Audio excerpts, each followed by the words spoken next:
Hello साथियों, आज की इस वीडियो में हम सिंस और फॉर के सही यूज़ को समझेंगे। जहाँ कहीं भी हम सिंस या फॉर का यूज़ करते हैं तो हमसे मिस्टेक हो जाती है या हम उसको डीपली समझ नहीं पाते कि कहाँ पर सिंस आएगा और कहाँ पर फॉर का यूज़ होगा। इसके सही इस्तेमाल को समझने के लिए इसके कॉन्सेप्ट को समझना होगा, जो आज मैं इस वीडियो में आपको बताऊँगा। आप इस वीडियो को शुरू से आखिर तक देखेंगे। पहले सिंस कहाँ यूज़ होगा उसको हम क्लियर करेंगे, फॉर कहाँ पे यूज़ होना है, और साथ ही साथ एक एक्सरसाइज करेंगे। और लास्ट में एक आपको सेंटेंस भी दिया जाएगा जिससे कि आपको ये पता लगाया जा सके कि आपने इस कॉन्सेप्ट को क्लियर कर लिया है, समझ लिया है। ठीक है, तो सबसे पहले मैं आपको बताऊंगा कि सिंस कहाँ पर यूज़ करते हैं। सिंस कहाँ पर यूज़ करते हैं वो देखेंगे। देखिए, जब कहीं पर टाइम का नाम होगा, टाइम नेम होगा, जैसे आप कहने लगे मंडे, और मंडे मैं यहाँ जिक्र कर रहा हूँ मंडे का, तो इसका मतलब कोई भी दिन का नाम हो, या मैं कहूँ जनवरी, तो इसमें कोई भी मंथ हो, मतलब नाम आएगा। सिंस के बाद समय का नाम दिया हुआ होगा। या दूसरा पॉइंट है स्टार्टिंग पॉइंट ऑफ टाइम।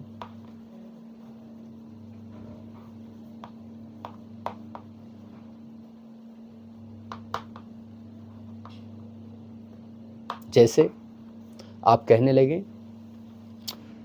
2005 से या 2010 से, ठीक है, या आप कहने लगे 3 बजे से, तो ये स्टार्टिंग पॉइंट है जहां हम इस तरह के समय का यूज़ करेंगे।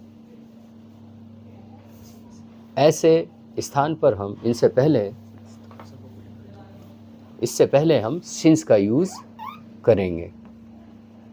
मैं दोबारा बता दूं आपको, जहाँ कहीं भी हम सिंस का यूज़ कर रहे हैं उसके बाद समय का नाम आएगा या स्टार्टिंग पॉइंट ऑफ टाइम आएगा।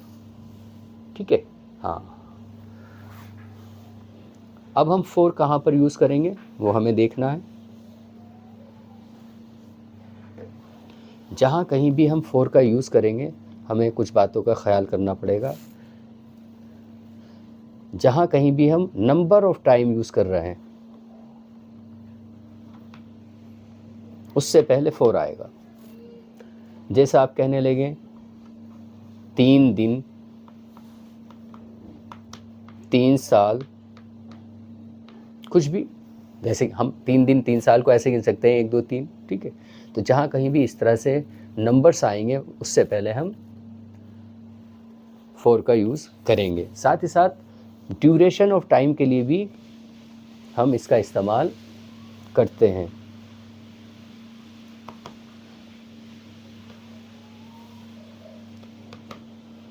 ड्यूरेशन ऑफ टाइम का मतलब आप समझ ही रहे हैं कि 4 घंटे से, 5 घंटे से, काफ़ी समय से, ठीक है, आधे घंटे से, ये ड्यूरेशन ऑफ टाइम है। एक होता है point of time, starting point, और एक होता है duration of time. Starting point मैंने अभी बताया है, वहाँ पर हम सिंस का यूज़ करेंगे, लेकिन ड्यूरेशन ऑफ टाइम में हम फॉर का यूज़ करेंगे, और साथ ही साथ जहाँ पर नंबर ऑफ टाइम होगा वहाँ भी हम फॉर का यूज़ करेंगे। तो आपने फॉर और सिंस का यूज़ सीख लिया है। मैंने अभी बताया था सिंस के बाद समय का या टाइम का नाम आएगा, ठीक है, और साथ ही साथ स्टार्टिंग पॉइंट ऑफ टाइम आएगा, वहाँ भी सिंस का यूज़ होगा। और जहाँ हम फॉर का यूज़ करेंगे उसके बाद नंबर ऑफ टाइम आएगा, 1 2 3 4 5, इस तरह से। या ड्यूरेशन ऑफ टाइम आएगा, काफ़ी समय से, 5 साल से, लंबे समय से, आधे घंटे से, कई महीने से, तो वहाँ पर हम फॉर का यूज़ करेंगे। अब मैं एक एक्सरसाइज यहाँ पर आपको करा रहा हूँ।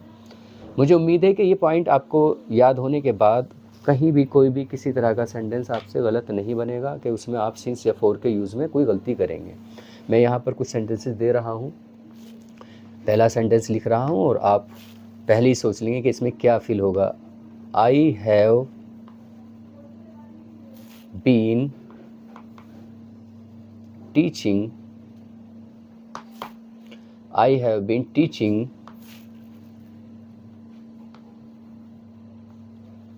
5 years.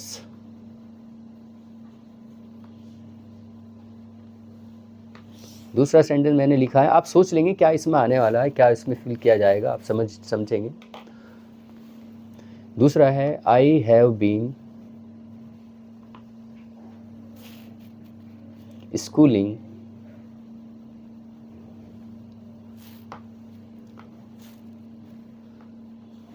जनवरी।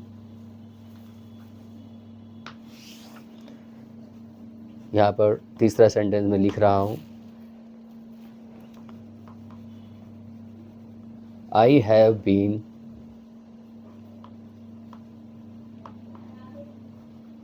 स्टडीइंग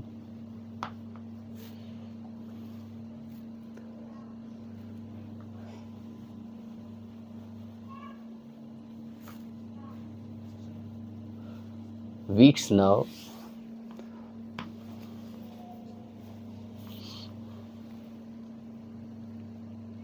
उसके बाद है I have been travelling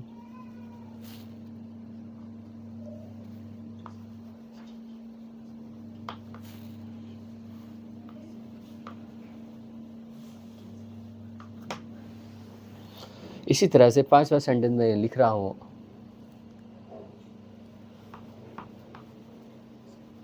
I have been here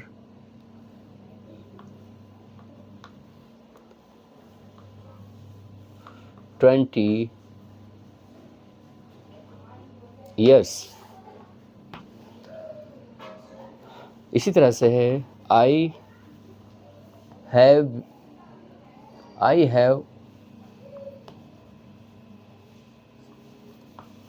known her childhood।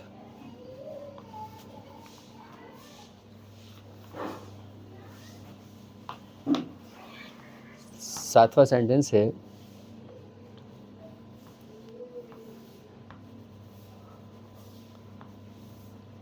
I have been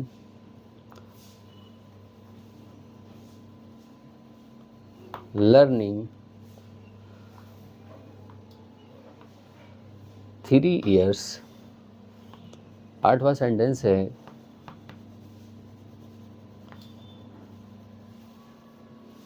I have been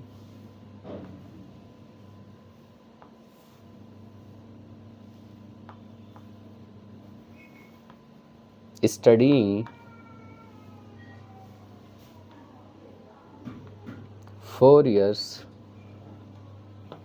और नवा सेंटेंस जो आपके एक्सरसाइज के लिए रहेगा, इसका रिप्लाई आप कमेंट सेक्शन में करेंगे। आई हैव बीन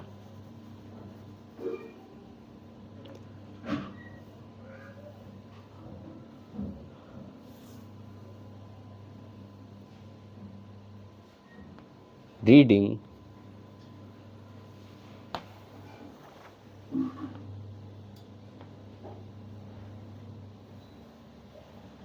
ठीक है। यहाँ पर ये सेंटेंसेस मैंने लिखे हैं और अभी आपको बताया था सिंस का यूज़ आएगा जहाँ कहीं भी समय का नाम दिया होगा या स्टार्टिंग पॉइंट ऑफ टाइम दिया होगा, और फॉर का यूज़ होगा ड्यूरेशन ऑफ टाइम या जहाँ पर नंबर ऑफ टाइम दिए हुए होंगे। ठीक है, यहाँ पर पहला सेंटेंस पढ़ेंगे हम। पहला सेंटेंस पढ़ रहे हैं कि I have been teaching 5 years। ठीक है, 5 को हम ऐसे काउंट कर सकते हैं 1 2 3 4 5। तो जहाँ पर काउंटिंग नंबर्स आएंगे तो वहाँ पर आप बोलेंगे 4। सेंटेंस बन जाएगा I have been teaching for 5 years। उसके बाद I have been schooling January. जनवरी जो है समय का नाम है, ठीक है, नाउन है ये। तो नाम से पहले हम कहेंगे सिंस जनवरी, ये कर देंगे आप, सिंस जनवरी। उसके बाद है I have been studying weeks now. Weeks मतलब 1 2 3 4, वीक्स प्लूरल है, इट मीन्स 1 2 3 4 एक से ज़्यादा हैं, 2 हैं, 4 हैं, 6 हैं, तो यहाँ पे ये काउंटिंग है तो आप कहेंगे 4 वीक्स।